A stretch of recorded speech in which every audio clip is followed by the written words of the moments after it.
इस सवाल में हम ये सीखेंगे कि कैसे समीशन को इनइक्वलिटी के बीच में रखा जाए और उसके बाद में उसको सिंप्लीफाई कर दिया जाए। ये सिंपल सा क्वेश्चन आया था जेईई मेंस 2024 में, 30 जनवरी का सवाल है। पहले तो एक काम किया जाए कि एसएन लिखा, एसएन को हमें निकालना है, उसको एसके बनाना है, एसके बन जाएगा, कोई दिक्कत नहीं है। फिर यहाँ पे वैल्यू रखी जाएंगी और उसके बाद इनइक्वलिटी पे आगे बढ़ना है, सॉल्व करना है, ठीक है ना। तो बस यही है, सिंपल सा क्वेश्चन है। पहले आप इसमें सम ऑफ एन टर्म्स निकाल दीजिए, एसएन निकाल दीजिए। तो सम ऑफ एन टर्म्स का formula n/2 into 2a plus n-1 into D, ठीक है ना। तो n/2 लिख दिया हमने, n/2 2 टाइम्स ऑफ a। ये आपको AP दिखाई दे रही है साफ साफ, 3 + 4 7 4 11 और ये अप टू n टर्म्स तक जाना है हमें, ठीक है।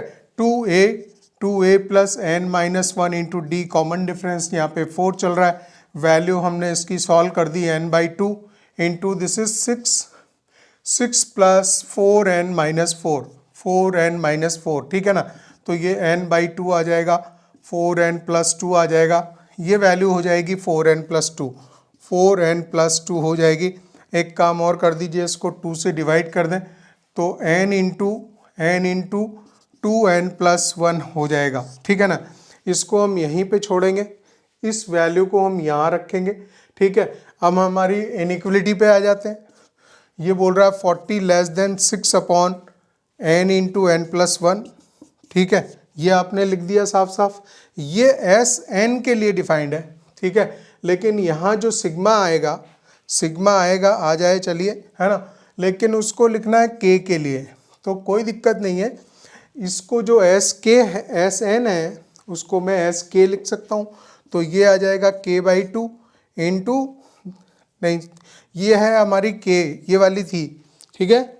इस जगह आपको ये वाला लिखना था जो सिंप्लीफाइड है, एस के लिखने जा रहे हो, दैट इज द के इंटू 2k+1, 2k+1। ये हमने एस के की जगह लिख दिया और लेस देन 45। अब कुछ नहीं करना है, इसको सिंप्लीफाई करते जाना, ठीक है ना। अच्छा, 40 is less than 6/n into n+1, कोई दिक्कत नहीं है, ठीक है। अच्छा, सिग्मा लगेगा, सिग्मा k = 1 से n तक, ये 2k² आएगा, 2k² + k, ठीक है। तो ये सीरीज अभी जो है 2 पार्टीशन और होने इसके, मतलब 2 पार्टीशन कैसे कि 40 लेस देन आ रहा है 6/n इंटू n+1 आ रहा है, यहाँ तक तो दिखाई दे ही रहा, ठीक है ना।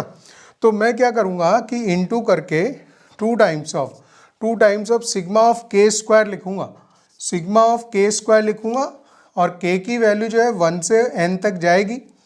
इसी तरह से सेकंड लिखूँगा तो सिग्मा ऑफ k लिखूँगा और k की वैल्यू 1 से n तक जाएगी। ये हमने ब्रैकेट के अंदर लिखा, लेस देन 45 लिखा। अब इसको आगे सॉल्व करना है, ठीक है ना। तो बहुत इजी है।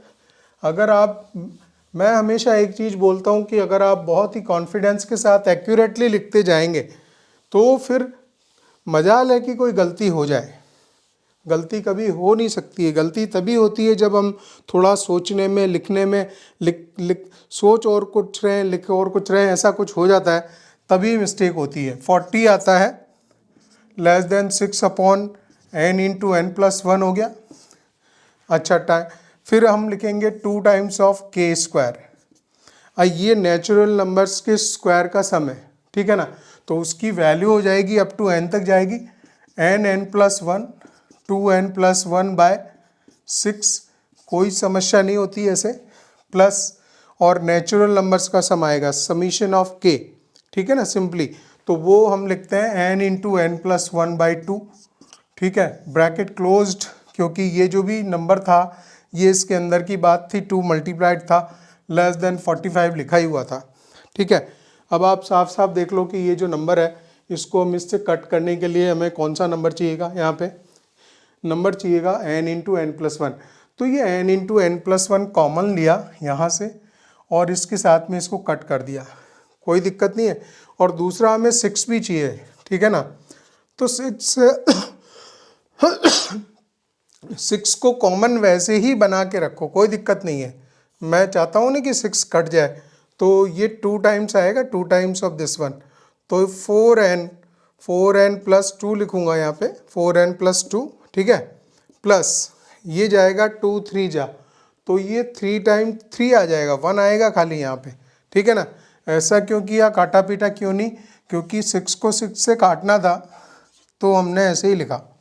तो 4n+5 आएगा, 4n+5 लेस देन 45। देखिए कितना मस्त चलता है ना, मक्खन की तरह।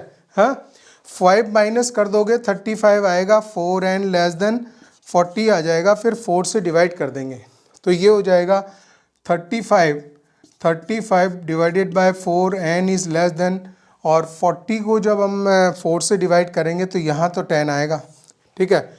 इधर 35/4 देख लीजिए क्या होता है, 8 चौक 32 होते हैं, 3 बचते हैं, ठीक है ना, फिर पॉइंट लगता है, 0 लगता है, 7 चौक 28 हो जाते हैं, 2 बचते हैं, ठीक है ना। तो ये 8.7 समथिंग वैल्यू है, 8.7 समथिंग कुछ वैल्यू है, less than n is less than 10, ठीक है। और ऐसे केस में जो n की वैल्यू है वो बतानी थी, ठीक है ना। यहाँ क्वेश्चन पूरा नहीं है, मेमोरी बेस्ड क्वेश्चन था जेई मेंस का, ठीक है ना। तो इंटीजर वैल्यू चाहिए उसको, ठीक है। इंटीग्रल वैल्यू जो है 8.7 और 10 के बीच में, n की वैल्यू जो है 9 आएगी, और इसमें जो है ए ऑप्शन इसमें राइट होगा।